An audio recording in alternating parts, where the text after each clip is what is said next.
സദ്യ സ്റ്റൈലുള്ള cabbage തോരൻ എങ്ങനെയാണ് തയ്യാറാക്കുന്നതെന്ന് നോക്കാം. സാധാരണ തോരൻ തയ്യാറാക്കുന്നതിൽ നിന്നും വ്യത്യസ്തമായിട്ടുള്ളൊരു രുചിയിലാണ് നമ്മൾ ഈ ഒരു തോരൻ തയ്യാറാക്കിയെടുക്കുന്നത്. തോരൻ തയ്യാറാക്കാനായിട്ട് ഒരു മീഡിയം സൈസ് ക്യാബേജ് ആണെന്നുണ്ടെങ്കിൽ അതിൻ്റെ പകുതി എടുക്കാം.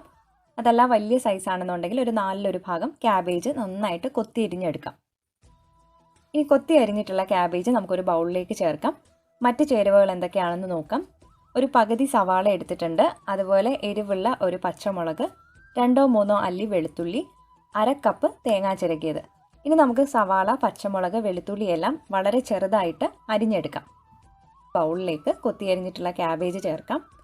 1/2 ടീസ്പൂൺ മഞ്ഞൾപ്പൊടി, പിന്നെ നമ്മൾ കൊത്തിയരിഞ്ഞ് വെച്ചിട്ടുള്ള സവാള, വെളുത്തുള്ളി, പച്ചമുളക് ചേർക്കാം. ഇനി ഇതിലേക്ക് പാകത്തിനുള്ള ഉപ്പും 1/2 കപ്പ് തേങ്ങയും കൂടെ ചേർത്തിട്ട് നന്നായിട്ടൊന്ന് തിരുമ്മിയെടുക്കാം. ഇങ്ങനെ നമ്മൾ ചെയ്യുമ്പോൾ ഈ ഒരു തോരനിൽ ഒരു പ്രത്യേക ടേസ്റ്റാണ്. അതാണ് ഒരു സദ്യ സ്പെഷ്യൽ തോരൻ്റെ ഒരു പ്രത്യേകത എന്ന് പറയുന്നത്.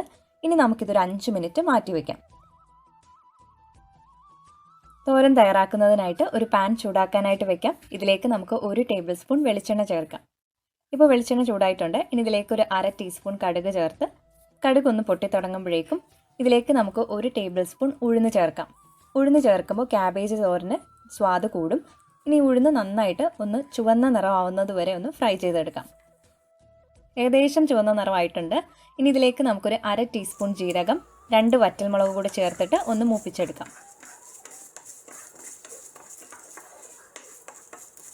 ഏകദേശം മൂത്ത് വന്നിട്ടുണ്ട്. ഇനി ഇതിലേക്ക് നമുക്ക് ഒരു തണ്ട് കറിവേപ്പിലയും കൂടെ ചേർക്കാം. ഇനി ഇതിലേക്ക് നമുക്ക് മാറ്റി വെച്ചിരിക്കുന്ന ക്യാബേജ് കൂടി ചേർക്കാം. ക്യാബേജ് ചേർത്തതിന് ശേഷം ഒരു ഹൈ ഫ്ലെയിമിൽ ഇട്ടിട്ട് 2 മിനിറ്റ് നന്നായിട്ടൊന്ന് ഇതുപോലൊന്ന് വഴറ്റിയെടുക്കണം. അപ്പോൾ ക്യാബേജിൽ നിന്നും സവാളയിൽ നിന്നൊക്കെയുള്ള വെള്ളം നന്നായിട്ടൊന്ന് വറ്റി ഡ്രൈ ആയിട്ട് വരും. ഈ സമയത്ത് തീ ഒട്ടും കുറച്ച് വയ്ക്കരുത്. തീ കൂട്ടി വെച്ചിട്ട് 2 മിനിറ്റ് ഇതുപോലെ ഒന്ന് വഴറ്റിയെടുക്കുക. നന്നായിട്ട് ഏകദേശം ഡ്രൈ ആയി വരുമ്പോഴേക്കും നമുക്കിതിനി അടച്ചു വെച്ചിട്ട് ക്യാബേജ് ഒന്ന് വേവിച്ചെടുക്കാം. 1 മിനിറ്റിൽ കൂടുതൽ ക്യാബേജ് വേവിക്കേണ്ട ആവശ്യമില്ല. പെട്ടെന്ന് തന്നെ ക്യാബേജ് വെന്ത് കിട്ടും. അതിനുശേഷം നമ്മൾ വീണ്ടും മീഡിയം ഫ്ലെയിമിൽ ഇട്ടിട്ട് ക്യാബേജ് ഒന്നുകൂടി ഒന്ന് ഡ്രൈ ആക്കി എടുക്കാം. അങ്ങനെ നമ്മുടെ സദ്യ സ്റ്റൈലിലുള്ള ക്യാബേജ് തോരൻ ഇവിടെ റെഡി ആയിട്ടുണ്ട്. ഈ രീതിയിൽ തയ്യാറാക്കുമ്പോൾ ഈ ഒരു ക്യാബേജ് തോരൻ ഒരു പ്രത്യേക ടേസ്റ്റാണ്. അപ്പോൾ ട്രൈ ചെയ്ത് നോക്കുക. അപ്പോൾ നിങ്ങൾക്ക് ഈ വീഡിയോ ഇഷ്ടമായിട്ടുണ്ടെങ്കിൽ ലൈക്ക് ചെയ്യാനും ഷെയർ ചെയ്യാനും കമൻറ്റ് ചെയ്യാനും മറക്കരുത്. അപ്പോൾ നമുക്ക് വീണ്ടും പുതിയ റെസിപ്പീസുമായിട്ട് കാണാം. Thank you for watching.